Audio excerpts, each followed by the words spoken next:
For one, huge shout out to Idaho. It's a great game, and they competed their tail off.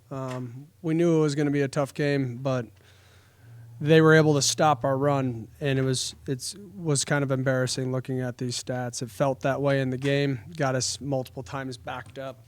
Had a great game plan against us, but I'm proud of the team. 75 different new players coming together and sticking with it and not hanging their heads consistently throughout the game, and I'm well aware that we need to be way better in so many ways. I'm proud of our defense. They got put in a lot of midfield situations, and they responded quite a bit. Back was against the wall there at the end, and multiple turnovers. It kept us in the game, honestly. So our offense will get better. I have faith in what we can do collectively as a team, but I know that we need to get significantly better than how we just played. But I don't want to discredit what Idaho is. They're a good football team. Coach Ford has done an unbelievable job with just those guys and utilizing their strength. At times I think we were waiting for something to pull out, a trick play or something, and they didn't. They were just able to run the football at times, and Joshua Wood's a great athlete that you got to be able to contain him, and at times he slipped away from us. So we'll learn from it.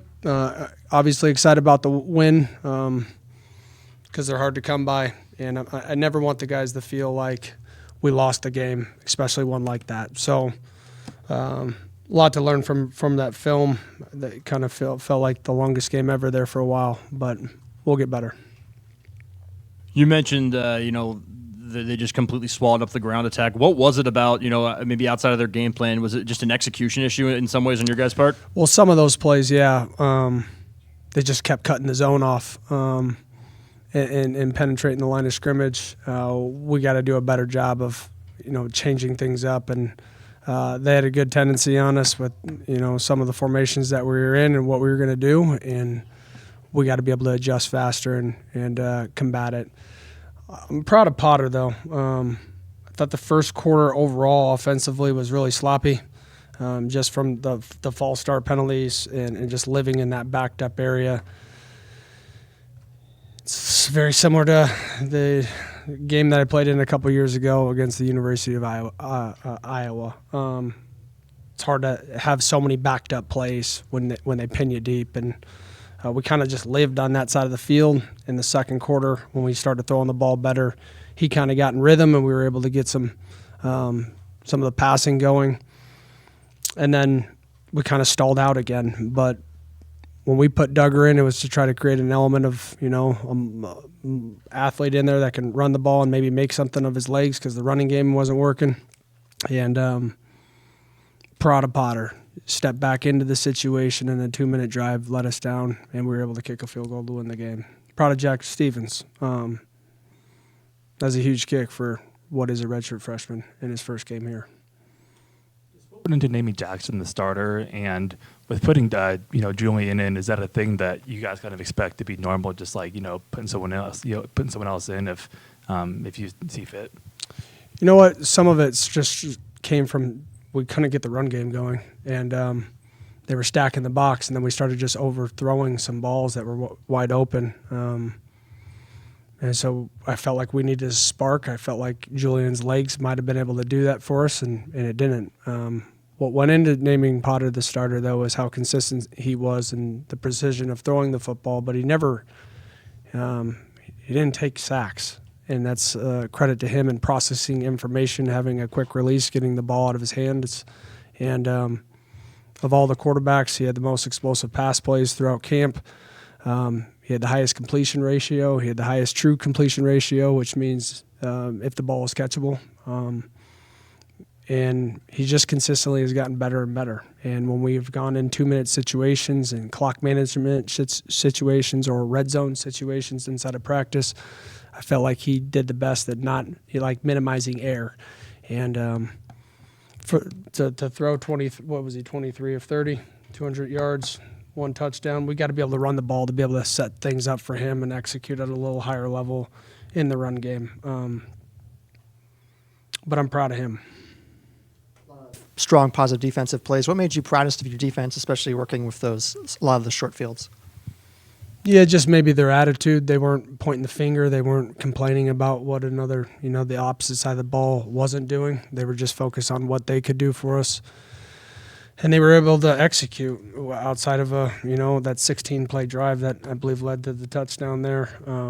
But they got put in bad situations, and they went out on the field, and they did as good as they really could from that type of situation, holding them to a field goal to tie it. But overall, to cause 2 turnovers and to have, immediate responses and give the ball to our offense in short fields, that 3 points that turned into 10 needs to be 7. And that's kind of what my message to the team was. We got to capitalize on momentum plays like that, especially in the red zone. Pretty chippy throughout the game, but there's a little bit of extra fire after that final whistle. Is that just the nature of the rivalry, or was there something else kind of going on throughout the game? Well, I'm new to the rivalry, so no, I think our guys were excited. I really wasn't clear what happened, and I just addressed that with them. We need to win with class. I don't know what really transpired for that to happen, but I'm going to bring those in after I review what happened and talk to them. So. Yeah, I think in a close game like that, emotion runs high, and I know their coaches are upset, and I was just trying to honestly get out of there without chaos happening. So Thomas Ford's, for one, he's a great person, and he's done a really good job. And I know some of those staff members, and they do a great job as well. So we're on to the next one, and we need to get better in a short amount of time.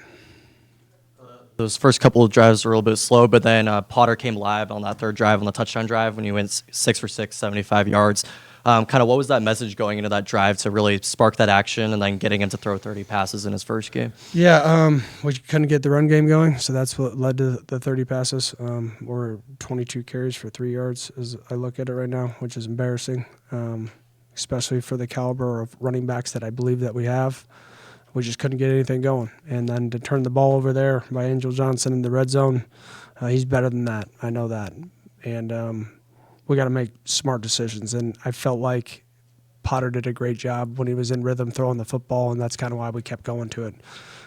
There's a couple there that he got, he completed that ball that Noga fought for. I believe it was Noga, but he's ahead of the line of scrimmage, right? So those are all things that he can learn from. But overall, outside of the overthrows in that one play, I felt like he played pretty good consistently throughout the game. Coach, it seemed like somebody else who maybe had a tale of two halves, for lack of a better word, was Freeman. He just maybe had some struggles in the first half, but really came alive in the second half, was present on that essentially game-winning drive. Just what did you see from him being able to stay in the fight and stay with it? Yeah, I don't think any of our guys that have the makeup to hang their head, especially T-Free.